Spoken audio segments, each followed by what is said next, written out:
علينا فتوح العارفين وارزقنا فهم النبيين وحفظ المرسلين وإلهام الملائكة المقربين ولا حول ولا قوة إلا بالله العلي العظيم بحق سيدنا محمد صلى الله عليه وسلم يا رب العالمين. أما بعد.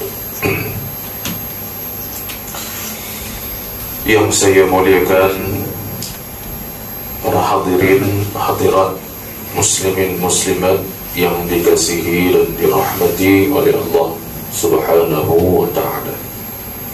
Alhamdulillah, yang pertama-tama kita merafa'kan rasa syukur kita ke hadrat Allah Subhanahu wa ta'ala. Pada malam ini telah dapat kita hadir bersama dengan keizinan daripada Allah Subhanahu wa ta'ala dalam satu majlis yang kita namakan sebagai daurah, siri daurah bacaan kitab fiqh atas mazhab yang menjadi ikutan kita di tempat kita ini, yaitu atas mazhab Al-Imam Syafi'i radhiyallahu anhu wa ardahu. Jadi daurah kita ini adalah lanjutan daripada siri daurah yang lepas dalam ilmu tauhid. Dan alhamdulillah, segala puji bagi Allah Subhanahu wa ta'ala yang telah mengurniai akan kita dengan kekuatan dan mengizinkan daurah tauhid kita pada sesi yang lepas. Telah pun kita dapat membaca kitab Misbahul Munir sebagai silibus yang kita pilih untuk daurah kita pada sesi yang lepas, untuk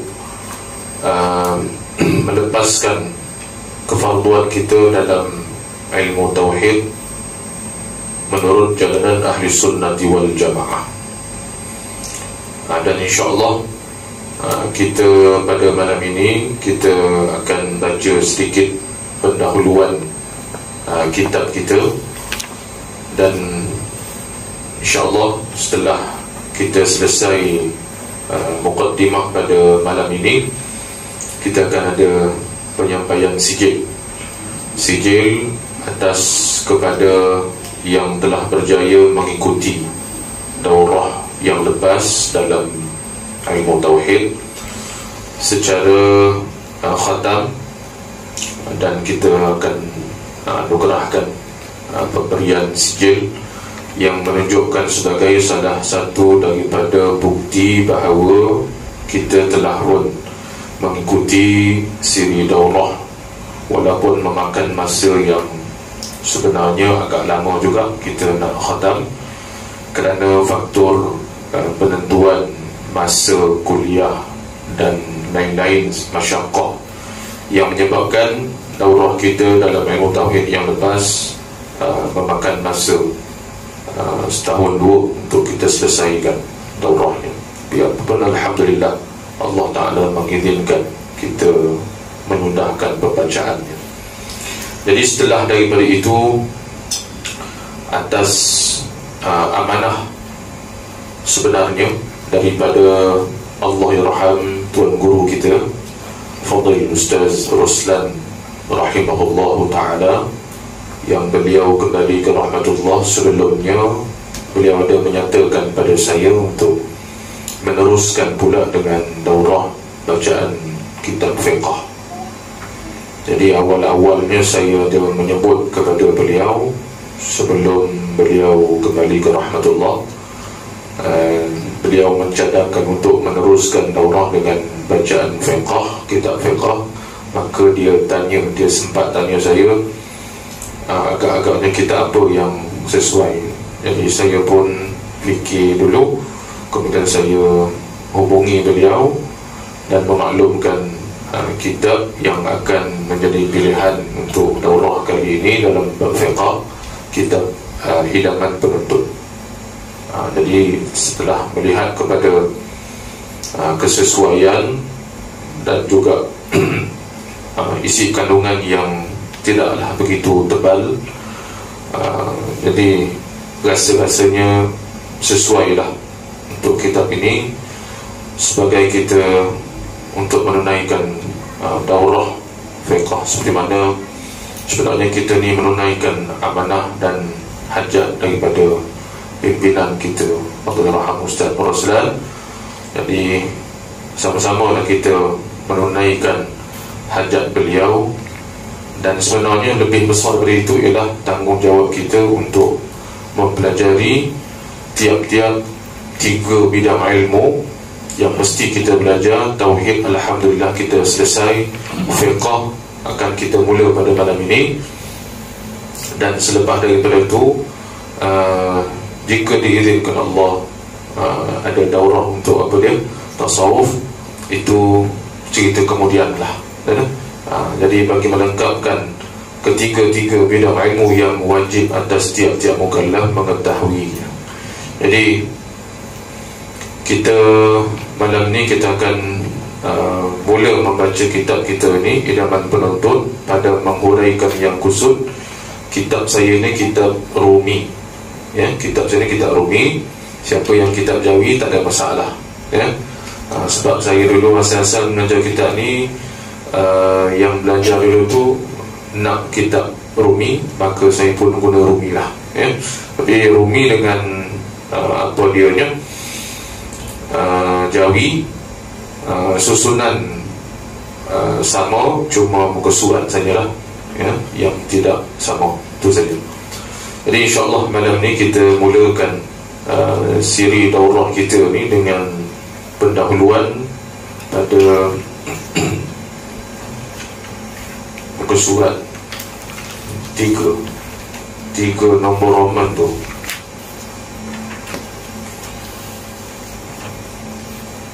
Ada jumpa yang pendahuluan situ, kita baca situ insyaAllah. Sebab adab dalam kita baca kitab ni kulit ke kulitnya.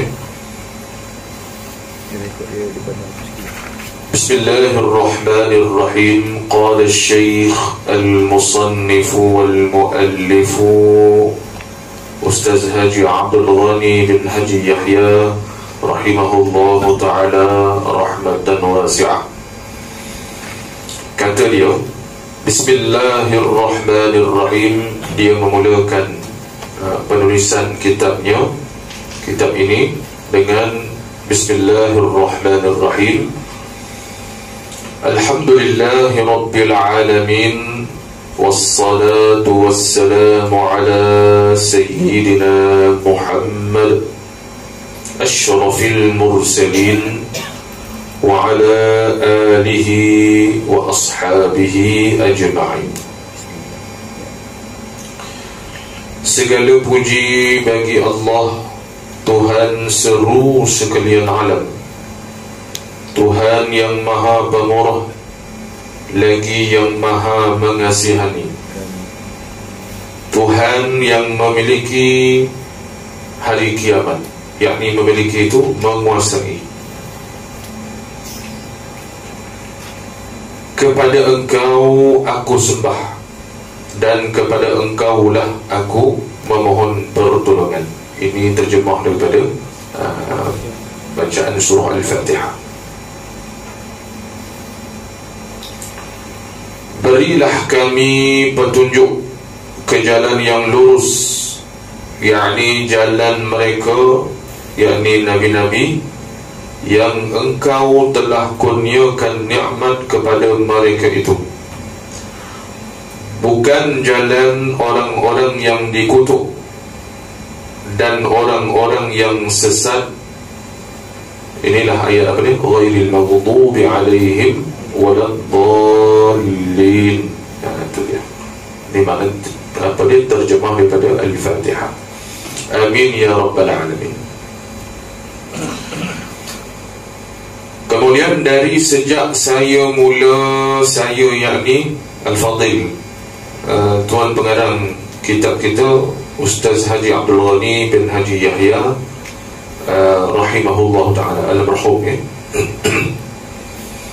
Dari sejak saya yakni tuan pengarang mula bersara daripada jawatan kerajaan pada tahun 1967, dia pencen tahun 97, kita tak beranak lagi. Yang tuan-tuan yang dah mungkin ada setengah lagi yang dah ada dah pada zaman ni. Kalau katanya orang lama lah, beliau ni.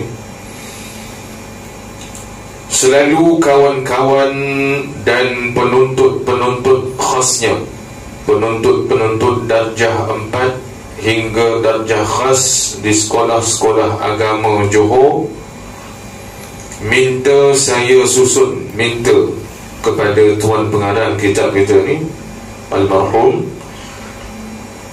supaya susun dan tuliskan sebuah kitab dalam bahagian ilmu fiqh. Dia tulis ilmu fiqh pun boleh dalam sebutan dia, fiqh, yang seimbang. Yang seimbang tu makna yang sesuai, ya, yang sesuai dengan darjah mereka. Sedangkan saya sendiri, yakni tuan pengarang kitab pun, sebagai bekas salah seorang daripada jawatan kuasa mengarang dan mengatur kitab-kitab agama Johor. Sebenarnya tuan pengarang kitab ni Al-Fadil Al-Marhum Ustaz Haji Abdul Ghani bin Haji Yahya ni, beliau orang Johor. Dan sebenarnya nama beliau ni agak tak terkenal, padahal dia seorang tokoh ulama yang sangat besar jasa, khusus pada negeri Johor, amnya seluruh Malaysia. Pasal kitab-kitab dia dalam bab 3 fardu'ain ada. Tauhid, kitab Risalah Tauhid. Risalah Tauhid. Tuan-tuan kalau baca kitab Risalah Tauhid, kan, setelah mana tuan-tuan dah belajar kitab Misbahul Munir, tuan-tuan baca kitab Risalah Tauhid, walaupun tak berguru pun tuan-tuan boleh faham dah. Boleh faham dah. Pasal apa? Kalau buat nisbah perbandingan dari segi bahasa, amat mudah nak faham kepada kitab Risalah Tauhid tu, karangan tuan pengarang kitab kita. Dikarang kitab Tauhid, Risalah Tauhid. Sebab tu orang Johor terkenal dengan kitab Risalah Tauhid. Orang Johor, kan? Kita dekat Melaka sebenarnya, kalau Johor, orang Johor ada kitab Tauhid dia, ulama Tauhid dia Ustaz Ghani Yahya. Kita kat Melaka sebenarnya ada ulama yang mengarang kitab Tauhid, tapi kitab tu tak tersebar luas seperti mana kitab-kitab Risalah Tauhid, Misbahul Munir tu. Kita ada kat Melaka ni, Hidayatul Rahman nama kitab tu, karangan ulama yang ulama Melaka, ulama-ulama dulu. Maqam Sahibul Maqam ni dekat pada Tengkera, Masjid Tengkera tu. Dia kitab dia Hidayatul Rahman Tauhid, sifat 20. Dia sayang kitab tu tak tersebar luas, Kalau ada tu memang kitab tu khusus untuk orang Melaka. Jadi orang Johor Risalah Tauhid. Dan orang Johor juga terkenal dengan kitab, kalau ngaji fiqh, Idaman Penuntut. Peringkat sekolah dia ngaji dah kitab ni, Idaman Penuntut. Lepas tu orang Johor dia mahir sikit. Sebab fiqh ni orang Johor. Sebab dia peringkat sekolah pun dia belajar dah.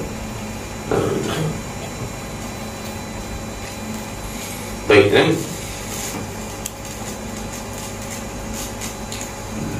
dan mengatur kitab-kitab agama Johor memang telah ada bercadang, hendak meneruskan keluaran buku-buku itu hingga darjah penghabisan peringkat sekolah. Tetapi kerana keadaan tidak mengizinkan, maka cadangan itu tidak dapat dilaksanakan. Tinggal dalam impian saja, asal-asalnya. Kemudian setelah 15 tahun berlalu daripada tahun 1967 tu, tak jadi, maka 15 tahun selepas pada 1967 tu, timbul lagi satu setelah 15 tahun lalu, saya rasa perkara itu sudah lenyap. Dia ingat dah senyap cerita je. Sebaliknya tidak. Kerana baru-baru ini, yang ni bukan baru kita ni, baru-baru dia tu, jangan faham sekarang ni lah. Kerana baru-baru ini, pada masa dia kata ni lah, kira-kira dalam tahun 1982, kita budak lagi ni, timbul lagi permintaan seperti itu. Permintaan suruh kadang satu kitab fiqh. Daripada sahabat-sahabat yang ikhlas minta saya, yakni tuan pengarang kitab, mengusahakan juga kerja ini, yakni menyusun dan menulis sebuah kitab dalam ilmu fiqh. Saya berbelah hati, kata dia, kata tuan pengarang kitab ni, saya berbelah hati sanggup atau tidak, kerana tidak cukup pengetahuan. Ini tawaduk dia, bukan dengan makna zahir, bukan dengan memang sungguh dia tak ada ilmu, tak. Ulama memang dia terkenal dengan sikap tawaduk, merendah diri. Dia tak akan tulis lah perkataan yang menunjukkan meninggi diri. Sesungguhnya saya memang layak, sesungguhnya saya dah ulama, siapa tak kenal saya ulama besar, jadi memang saya layak pun tulis kita. Tak ada tulis macam tu, walaupun dia alim. Jadi itu resmi ulama, memang tawaduk. Tapi tawaduk dia ni bukan buat-buat. Orang yang betul-betul alim, orang yang betul takut pada Allah, dia cakap ni memang dia kata sungguh. Dia tak ada, dia rasa memang dia tak ada ilmu. Sebab ilmu yang dia ada tu pun pemberian Tuhan laku. Sebab tu kita tak boleh merasa hebat kalau kita tahu satu dua perkara. Istilah dia, jangan kita merasa kita menjadi lesen untuk memandang orang lain lebih rendah daripada kita. Bersikaplah tawaduk sebagai seorang yang berilmu. Kita ikut resmi tadi. Makin kita berilmu, makin kita rendah diri. Jangan ikut resmi lalang. Makin tahu, makin menyombong pula dah. Itu sikap yang sangat tidak bagus kepada seorang penuntut ilmu. Baik. Jadi kita boleh mengambil contoh ibrah perkataan tuan pengarang kitab, kerana tidak cukup pengetahuan, padahal dia ada ilmu. Kalau tidak, takkan hasil kitab macam ni. Ingat senang dah tulis kitab ni. Allah. Tetapi oleh kerana memandangkan seruan Tuhan, kerana memikirkan ayat Allah Subhanahu wa ta'ala, فَلَوْلَا نَفَرَ مِنْ كُلِّ فِرْقَةٍ مِّنْهُمْ طَائِفَةٌ لِيَتَفَقَّهُوا فِي الدِّينِ وَلِيُنذِرُوا قَوْمَهُمْ إِذَا رَجَعُوا إِلَيْهِمْ لَعَلَّهُمْ يَحْذَرُونَ. Surah Taubah ayat 122. Artinya, maksud firman Allah, hendaklah ada suatu kumpulan dari tiap-tiap puak daripada kamu, mereka yang pergi belajar, supaya memahami hukum-hukum agama, dan bila mereka kembali kelak ke tempatnya sendiri, hendaklah mereka mengajar kaumnya itu. Mudah-mudahan mereka mendapat ajaran. Ini bila tuan pengarang kitab dikenang-kenang, mula-mula dia belah bagi juga, nak tulis ke tidak ni, nak tulis ke tidak. Jadi takut, dia rasa macam tak ada ilmu, padahal dia orang alim. Tapi bila kenangkan apa yang dinyatakan dalam firman Allah ni, maka menjadi pendorong kepada dia. Jadi pendorong semangat, akhirnya dia tulis juga lah. Baik. dan lagi memandangkan kerja ini satu daripada amal jariah, dipikir kat situ, maka mendoronglah dia. Yakni apabila mati anak Adam, hadis Nabi ni, hadis sahih, ya. Apabila mati anak Adam, putuslah amalnya melainkan 3 perkara. Kan hadis Nabi tu kan, idza mata ibnu Adam inqata'a amaluhu illa bi 3. Apabila, kata Nabi SAW, mati anak Adam, terputus segala amalnya melainkan 3 saja yang kekal. Seolah-olah, maksud apa dia? Tak putus tu, seolah-olah macam dia buat amalan tu. Tu maksud dia. Tak putus kan. Semua amalan, sembahyang, puasa, apa semua, baca Quran, zikir, semua putus. Jadi 3 benda yang umpama macam kita buat benda tu. Jadi pahalanya berterusan. Itu maksud dia, macam kita buat benda tu, padahal kita mati dah. Tapi amalan tu seolah macam hidup, macam seolah macam benda tu dibuat oleh kita. Itu maksud Nabi kita. Apa dia? Baca. Melainkan 3 perkara, satu daripadanya, 3 tu, ilmu yang dimanfaatkan, au ilmun yuntafa'u bih, kata Nabi dalam hadis tu. Jadi 3 perkara kan, sadaqatun jariyah, au ilmun yuntafa'u bih, yang kedua lah. Yang ketiga, au waladun salihun yad'u lahu, yakni doa daripada anak yang salih. Jadi ilmu yang bermanfaat ni maksudnya apa? Ilmu yang Allah kurnia kepada kita, lalu kita manfaatkan dengan apa? Dengan mengajar, dengan menulis. Jadi bila dia kenangkan hadis Nabi ni, menjadi pendorong kuat semangat pada dia untuk menulis kitab ni. Itu maksudnya lah. Saya pun, dia kata, cekalkan hati, menyingsing lengan, bertawakal ala Allah, mengambil sempena dengan hari keputeraan junjungan kita Nabi Muhammad sallallahu alaihi wasallam pada 12 Rabiul Awal 1403 Hijrah, bersamaan dengan 28 hari bulan Disember 1982. Saya pun dari tarikh ni lah mulai kitab ini ditulis, 28 hari bulan Disember 1982 Masihi, bersamaan dengan 12 Rabiul Awal, Maulid Nabi SAW tahun itu, 1403 Hijrah. Jadi dia kata, saya pun mulakan sedikit demi sedikit, iaitu sebagai sambutan maulud. Boleh baca maulud, boleh baca maulid pun boleh, maulud pun betul, maulid pun betul. Jadi bagi diri saya, maknanya dia sambut maulid tahun tu dengan menulis kitab. Tu cara dia sambut. Masya Allah, ulama kan, dia mulakan sesuatu dengan mengambil kira tarikh-tarikh yang penuh barakah. Jadi dia sambut maulid Nabi tahun 1982 tu dengan cara memulakan penulisan kitab fiqh. Maka sebab tu kitab dia hidup, kitab dia dibaca. Walaupun maknanya kitab ni menempati bacaan di pondok pun ada, di masjid terutamanya kitab ni berkat.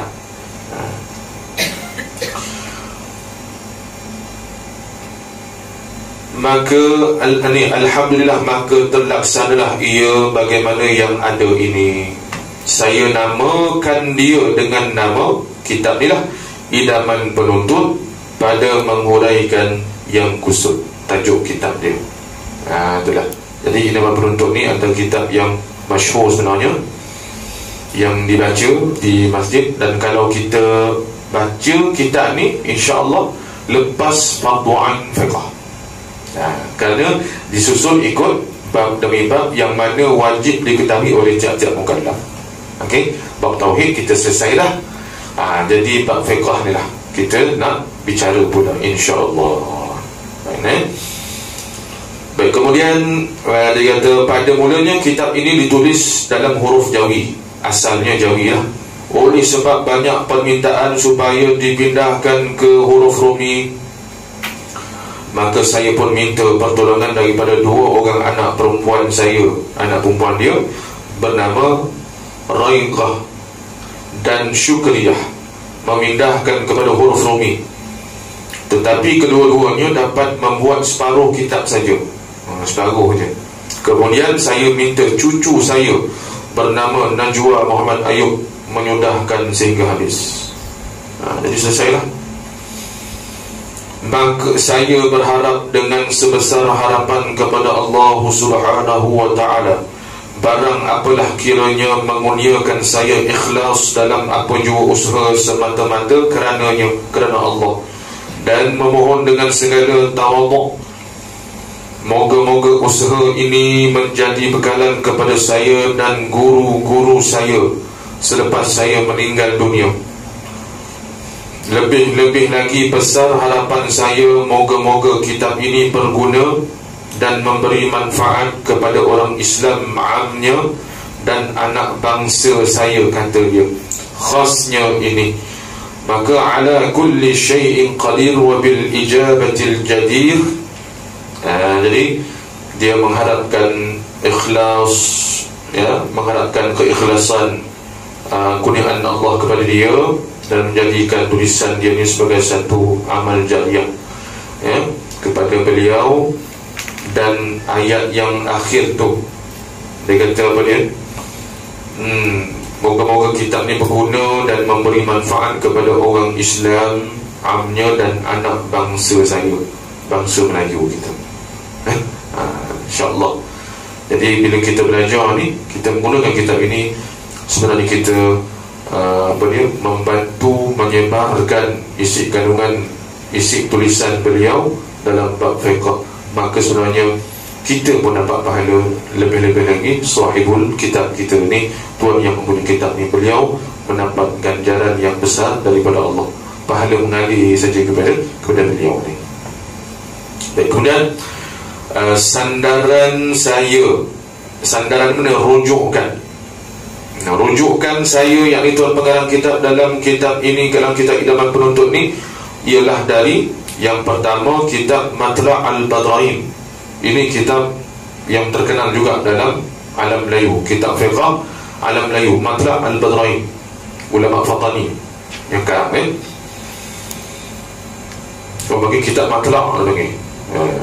Yang kedua rujukan beliau ialah kitab Al-Baijuri, Imam Al-Baijuri. Ini kitab Arab.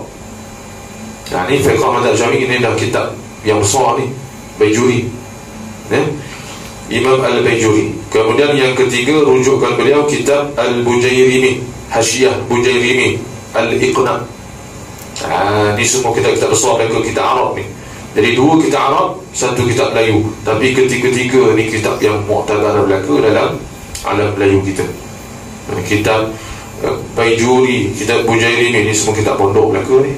Orang ngaji pondok, kitab-kitab besar ni, lebih luas perbahasan fiqh ni.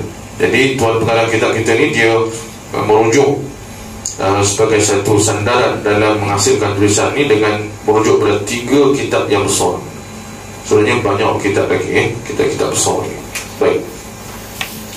Kemudian saya cuba seberapa daya pada mencari perkataan yang sesuai dan mengelokkan jalan bahasanya mengikut susunan bahasa masa sekarang.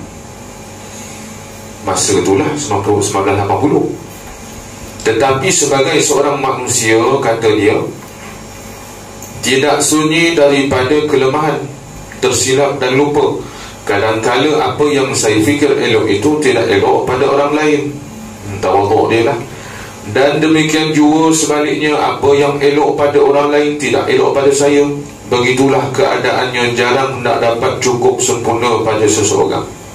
Dari itu, bermaaf-maaf atau bertolak ansur menjadi asas kemajuan. Sekiranya ada di dalam kitab ini masalah betul, salah atau menyeleweng daripada dasarnya, tetaplah iaitu terbit daripada kejahilan saya sendiri. Tawaduk dia. Dan bak kata Imam Syafi'i, pukulkanlah masalah itu ke dinding dan peganglah yang betulnya. Tapi nak katanya ulama-ulama kita ni dipandu oleh Allah Subhanahu Wa Taala, ya. Tapi bahasa orang tawaduk begitulah, ya. Dan jika tiada keberatan, sila berjumpa saya. Dia meninggal lah. Atau beritahu dengan surat. Alamat saya nombor 1 Jalan Haji Yaakob, Kampung Muhammad Amin, Johor Bahru. Saya sedia membetulkan apa yang salah atau menyeleweng itu dengan mengucapkan ribuan terima kasih. Johor Bahru, 22 Jamalil Akhir 1403 Hijrah, 6 April 1983. Haji Abdul Ghani bin Haji Yahya rahimahullahu ta'ala rahmatan wasi'ah. Sama-sama kita membaca Al-Fatihah sekali. Kita hadiahkan kepada sahibul kitab, tuan pengarang kitab kita ini, dan juga kepada Allahyarham Ustaz Al-Fadhil Ustaz Roslan kita. Syaikhul lillahi lahumul Fatihah. A'udzu billahi minasyaitonir rajim. Bismillahirrahmanirrahim. Alhamdulillahi rabbil alamin. Ar-Rahmanir Rahim. Maliki yaumiddin. Iyyaka na'budu wa iyyaka nasta'in. Ihdinas siratal mustaqim. Siratal ladzina an'amta 'alaihim ghairil maghdubi 'alaihim waladdallin.